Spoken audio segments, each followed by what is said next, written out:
apakah orang-orang ahli filsafat dahulu seperti Imam Al-Ghazali bukan dikatakan sebagai salafi?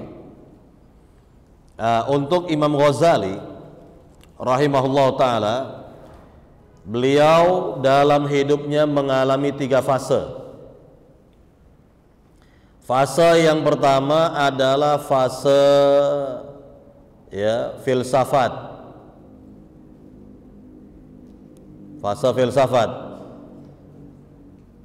Kemudian bertaubat darinya, keluar darinya. Setelah itu beliau mempelajari tasawuf, tasawuf atau sufi.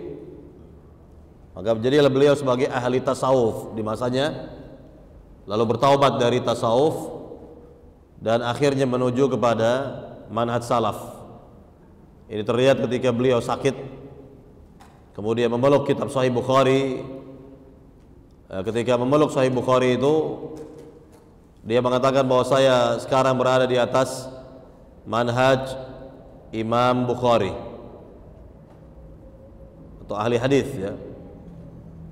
ini berkaitan dengan Imam Al-Ghazali yang mengalami 3 fase kehidupan. Akhirnya bertaubat dari 2 manhaj yang menyimpang, filsafat dan tasawuf, lalu menuju kepada salaf. Tapi hidupnya tidak lama setelah itu. Hidup tidak lama. Nah, ini tentang apa?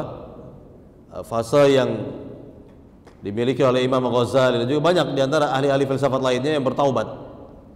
Yang sudah bertaubat, artinya bahwa mereka mencari-cari sesuatu, mencari-cari kebahagiaan dan seterusnya enggak mereka jumpai, tidak mereka dapati, sehingga akhirnya mereka karena faktor kejujuran di hati mereka untuk mencari yang benar, hingga akhirnya mereka mendapatkan manhaj salaf atau dakwah salaf di masanya dahulu.